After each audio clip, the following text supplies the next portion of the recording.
ETF index mutual funds నేర్చుకుని stock మార్కెట్లో రాణించాలనుకుంటున్నారా? వెంటనే ఈ నెంబర్కి కాల్ చేయండి. నమస్తే రమగారు. నమస్తే జీ. రమగారు, మంచి కథతో స్టార్ట్ చేద్దాం. ఒక వ్యాపారస్తుడి దగ్గర ఒక ఎద్దు ఒక గాడిద ఉన్నాయి. ఎద్దు గాడిద ఉన్నాయి. అయితే ఎద్దుతోటి పని చేయించేవాళ్ళు, గాడిదతోటి కూడా బరువులు అవి మోయించేవాళ్ళు. అది వాకిట్లో ఉండేది. ఒకనాడు ఎద్దు గాడిద మాట్లాడుకుంటున్నాయి. ఇందులో ఒక లొసుగే ఉందంటే, ఈ వ్యాపారస్తుడికి జంతువుల భాష తెలుసు. వినపడిందంటే అతనికి అర్థమైపోతుంది. అవి ఏం చెప్తున్నాయో ఏమనుకుంటున్నాయో ఆయనకి తెలుసు. ఒకనాటి సాయంకాలము అతను వాకిట్లో పడుకుని ఉండగా ఎద్దు గాడిద మాట్లాడుకుంటున్నాయి. ఆ ఎద్దు చెప్తోందనమాట, నువ్వెంత సుఖంగా ఉంటావో, హాయిగా ఏదో నీకు నచ్చిన గడ్డి మేస్తావు, నీ మెళ్ళలో తాడు ఉండదు, నీ మీద బరువు ఉండదు. బరువు వేసినప్పుడు వేస్తారు, లేనప్పుడు లేదు. నువ్వు ఎంత నిదానంగా నడిచినా నీ కథ నడిచిపోతుంది.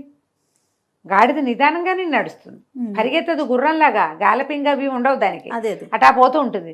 ఏదైనా ప్రయాణాలప్పుడు నిన్ను వాడతారు, లేకపోతే నువ్వు ఇష్టారాజ్యంగా తిరుగుతావు. స్వేచ్ఛ విహారివి నువ్వు. నా బతుక్కి స్వేచ్ఛ లేదు, పాడు లేదు. ఈ కట్టువైకేసి కట్టేస్తారు. తెల్లవారేసరికి మెడ మీద కాడి పడిపోతుంది. ఇక దున్నో అని దున్నిస్తారు. మెళ్ళు పుళ్ళు పడిపోతున్నాయి. ఏదైనా ప్రయాణం అనగానే బండి కట్టేస్తారు. బండి కాడి మోసి ఈ కాడి మోస్తే ఏది నాగలి మోస్తే ఏమో ఒక బరువు, మట్టి దున్ను బరువు అంతా, మట్టి దున్ను ప్రెషర్ అంతా నా మీదే కదా. అక్కడి నుంచి ఒంటెత్తి బండి, మా బండి ఉందిరా అని ప్రతి వాళ్ళని పిలిచి బండి ఎక్కిస్తారు. ఆహారమా అంతంత మాత్రం. నా దారిని నేను పోయి రుచికరమైన గడ్డి మేయటానికి వీలుండదు. ఎండుగడ్డి వేస్తారు. పొలంలో అంతా పచ్చగా కనపడుతుంది. ఎక్కడ తలొంచి గడ్డి మేయటానికి అవకాశం ఏముంటుంది? దానికి అవకాశం లేదు. నా జీవితం ఇట్ట అయిపోయిందని ఎద్దు చాలా దుఃఖంతో పరిపరి విధాలుగా వాపోయింది. గాడిదంది, అయ్యో తండ్రి, నీకెంత కష్టం వచ్చింది. ఓ పని చెయ్యి, రేపొద్దున తోలుకెళ్తారు కదా, నువ్వు నడవడం మానే, కూలబడిపో, ఆహారం మానేసి, తిండి తినద్దు. నీకేదో జబ్బు చేసిందని నిన్ను చేయటం మానేస్తారు. ఓ, జబ్బు చేసింది అనుకుంటారు కదా, పనికి కొట్టేయి, పనికి మొండికెత్తమని గాడిద ఎద్దుకి సలహా చెప్పింది. విషయం అంతా విన్నాడు వ్యాపారస్తుడు. పొద్దున్నే పాలేళ్ళు ఎద్దుని తోలుకుపోయారు. తోలుకెళ్ళేసరికల్లా ఎద్దు ఇట్ట ఘాట్లోకి వెళ్ళంగానే, అదే చేలోకి వెళ్ళంగానే కూలబడిపోయింది. ఎంత కొట్టినా, ఎంత కేకలేసినా లేవల. మోకాళ్ళది కాళ్ళు ఇట్లా మడిచేసింది, బుర్ర పక్కకు వేళ్లాడేసింది. ఏం చేయాలి? సరే, వాళ్ళు ఏం చేశారు, తనకి ఏదో మందు పెడదామని ట్రై చేశారు. మందుకు పుచ్చుకోలేదు, మంచినీళ్ళు తాగలేదు. అతి కష్టం మీద నలుగురు కలిసి లేవదీసి ఎట్టా ఆగొట్ట ఇల్లు పొలము దగ్గర ఏమన్నా ఇంటికి తోలుకొచ్చి ఈ ఘాట్లో పెట్టుకుని పడేశారు. లోపలికి పడేస్తే అది హాయిగా అక్కడున్న గడ్డిని నెమరు వేస్తూ సుఖంగా విశ్రాంతిగా కూర్చుంది ఎద్దు. ఆయన అన్నాడు, అరే ఎద్దు ముండికేసింది కదా, గాడిదని గట్టండ్రా అన్నాడు. అనగానే హడిలిపోయింది గాడిద. ఎక్కడికి తీసుకెళ్తున్నారో దానికి అర్థం కాల. దానికి తెలియలా ఏం చేయబోతారో. సరే, బయటికి తీసుకెళ్ళి గాడిద మెడ మీద కాడేసి దాంతో దున్నిచ్చారు. సాయంత్రం అయ్యేసరికి గాడిదకి గుట్లోకి వచ్చినాయి. దానివల్ల అవ్వలేదు. అంతేగా, ఇంత బరువేట ఎద్దు ఎంత ఎత్తు ఉంటుంది, ఎంత బలిష్టమైంది. గాడిద ఎంత ఉంటుంది దాని బతుకు పాపం. అక్కడి నుంచి ఈయన అన్నాడు, రేపటి నుంచి ఎద్దేటాకు మూలపడింది కాబట్టి గాడితోటి దున్నిద్దాం, దాన్ని అక్కడే ఉంచేసేయండి ఎద్దుని, దీని సంగతి చూద్దామన్నాడు. గాడిదకి అర్థమైపోయింది, అమ్మో వీళ్ళు ఇదే చేయబోతారని. ఒక్కొక్కళ్ళు వచ్చి ఊరిని గాడిద భలే దున్నింది అని మెచ్చుకోవటం. అంటే రేపటి నుంచి వీళ్ళు ఇదే పని చేస్తారుగా. అంతే. అక్కడి నుంచి సాయంకాలం అవ్వగానే ఇది సూర్మి అలాగా ఏడ్చుకుంటూ వెళ్ళింది గొడ్లశాలలోకి. వెళ్ళేసరికి అక్కడ ఎద్దు విశ్రాంతిగా కాళ్ళు చాపుకుని పడుకుని గడ్డి నెమరు వేస్తూ రెస్ట్ తీసుకుంటాం. ఎంతో బాగుంది తండ్రి ఇవాళ నా జీవితం, ఎంత హాయిగా ఉందో, రేపు కూడా ఇట్టాగే పని మానేసి రెస్ట్ తీసుకుంటాను, ఎంతో బాగుంది నాకు అని అనగానే గాడిద అనుకుంది, ఓ నాయన, రేపొద్దున ఇది రెస్ట్ తీసుకుంటే రేపు మళ్ళీ నాకు పడిపోతుంది. ఇవాళ చచ్చాను, రేపు మళ్ళీ దొరికిపోతానని ఏమంది వెంటనే గబగబా ఆలోచించేసుకుంది. తన మీదకి వస్తే ప్రతివాడు ఇదే చేస్తాడు కదా. అంతేగా. ఏమందంటే, అది కాదోయ్, నువ్వు మూలపడ్డావు కదా, మన వ్యాపారం ఏమనుకుంటున్నాడో తెలుసా, ఎద్దు ఎట్టాగో అయిపోయింది కదా, దీన్ని వీడికి కసాయి వాడికి అమ్మేస్తామంటున్నారు, రేపొద్దున నీ తోలొలిచి దాంతో ఆయన చెప్పులు కుట్టించుకుంటాట, మరి మేము మాంసమేమో వాళ్ళు ఎవరికో విందు చేస్తాట, నీ ఇష్టం మరింది అనగానే ఎద్దుకు భయం వేసి, అమ్మ బాబోయ్ రేపు తప్పేస్తే రెస్ట్ సంగతి, సరే ఇవాళ ఒకరోజు రెస్ట్ తీసుకున్నాం కదా అని, సరే అమ్మో రేపు నేను వెళ్ళిపోతానంది. ఆ గుమ్మం బయటే నుంచున్న వ్యాపారస్తుడు పకపకా నవ్వాడు. నవ్వుకుంటూ సరిపోయింది కదా, ఆయన ఒక అడుగు అటు వేసేసరికల్లా వంటింటి గుమ్మంలో నిలబడి ఇట్లా నడుమి చెయ్యేసుకుని చూస్తోంది వాళ్ళ ఆవిడ. ఎవరున్నారు అక్కడ అని అడిగింది. ఎవరు లేరే అన్నాడు.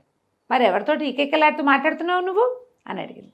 ఊరికే నవ్వానే అన్నాడు. ఊరికే నవ్వటం ఏంటి, ఒట్టిగా ఎవరైనా నవ్వుతారా? నువ్వు ఎవరితో మాట్లాడావో చెప్పు. ఎవరితో మాట్లాడలా, ఏదో గుర్తొచ్చి నవ్వాను అన్నాడు. ఏం గుర్తొచ్చిందో చెప్పు. తప్పులేదు. ఇక మొదలు.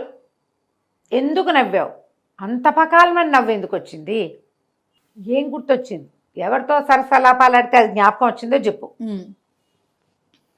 ఏమీ లేదంటాడు. ఆవిడ ఒప్పుకోదు. అక్కడి నుంచి ఆవిడ ఏం చేసింది, ఈయన ఏంటి ఈ జంతువుల భాష ఆయనకు తెలుస్తుంది. ఆ రహస్యం ఎవరికైనా చెప్తే ఆయన తల పగిలి చచ్చిపోతాడు. ఆయన ఆ విద్యకున్న శాపం అది. గొడ్డును ఇది గాడిద మాట్లాడుకుంటున్నాయి, దాని రోగం కుదిర్చాను అని చెప్పాడు అనుకో పెళ్ళానికి, అయినవుటు చెప్పలేడు. ఎందుకు నవ్వావో చెప్పమంటుంది. ఏ విషయం గుర్తొచ్చిందో చెప్పడానికి ఏమీ విషయం లేదు. మసిపూసి మారేడుకాయ చేద్దామంటే ఆవిడ కాస్త ఆలోచించాలా, ఆవిడ మొహంచి కళ్ళు తిప్పట్ల ఇటాగే చూస్తాను. ఏం చేయాలో తెలియలే. సరే చెప్తానన్నాడు. ఇక ఆవిడ ఏమంది, నేను ఇంట్లో నుంచి వెళ్ళిపోతా, పుట్టింటికి వెళ్ళిపోతాను, లేదా ఉరిపోసుకు చచ్చిపోతాను, నువ్వు చెప్పాలి నిజం. నువ్వు ఎందుకు నవ్వావో చెప్పు, ఎందుకు చెయ్యిపోయావో చెప్పాలి. ఇప్పుడు ఎవరికో చెయ్యిపోయావు, వాళ్ళు ఎవరో వెళ్ళిపోయారు, ఇంట్లో వాళ్ళని అడిగారు ఎవరికి చెయ్యిపోయామంటే ఊరికే చెయ్యిపోయా అంటే నమ్ముతారా?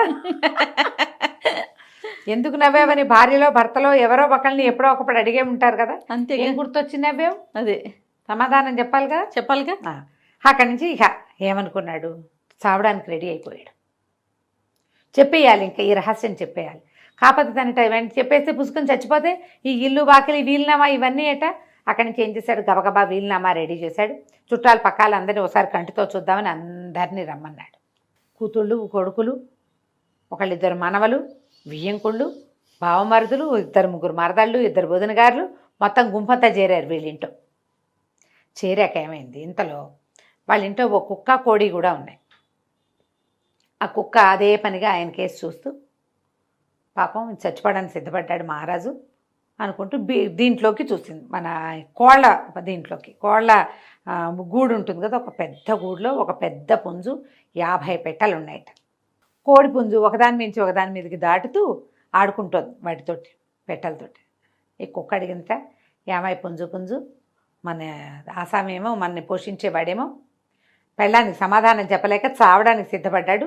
నువ్వేమిటయ్యా అంటే, చక్కగా 50 మంది పెట్టెల్ని భలే మెయింటైన్ చేసినావో, ఆయన ఒక్క పెళ్ళాన్ని మెయింటైన్ చేయలేకపోతున్నాడు. ఒక భార్యకి సమాధానం చెప్పలేక చావడానికి సిద్ధపడ్డాడు. నువ్వు ఒక్కడివి, ఒక్క పుంజుంది, 50 పెట్టెలుంటే ఇన్ని పెట్టెలతోటి సరసలాపాలు భలే బాగా ఆడుతున్నావు నువ్వు, ఏమిటో నీ రహస్యం అంటే. ఏముంది రహస్యం, ఎవరి మెథడ్స్ వాళ్ళకు ఉంటాయి, ఎందు పుంజు. సరే నీ మెథడ్ నీకుందనుకో, నీ రహస్యం నా చెప్పకు. మన యజమాని ఏం చేయాలంటే, ఏం చేయాలంటే లోపల తీసుకెళ్ళి విరగబాదేయాలి పెళ్ళాన్ని. ఇంకోసారి ఇలాంటి ప్రశ్నలు అడిగామంటే చంపేస్తానంటే సరిపోతుంది. అది అక్కడే నిలబడి ఉన్న యజమాని మొత్తం విన్నాడు. అర్థమైంది ఆయనకి. కుక్క కోడి మాట్లాడుకుంటున్నాయి, ఈయన వినపడుతున్నాయి కదా. సరే ఆ వచ్చిన చుట్టాలందరినీ పలహారాలు చేయండి అని, ఏమే ఇలారా అని చెప్పి ఆవిడ లోపల తీసుకెళ్ళి వాళ్ళ వాకిట్లో తుంగ ఉందట, తుంగగడ్డి. అది ఇట్లా దీనిలాగా చెరువుల్లో మొలుస్తుంది. 2 పోసలు లాక్కెళ్ళి లోపల తీసుకెళ్ళి చితబాదేశాడు పెళ్ళాన్ని.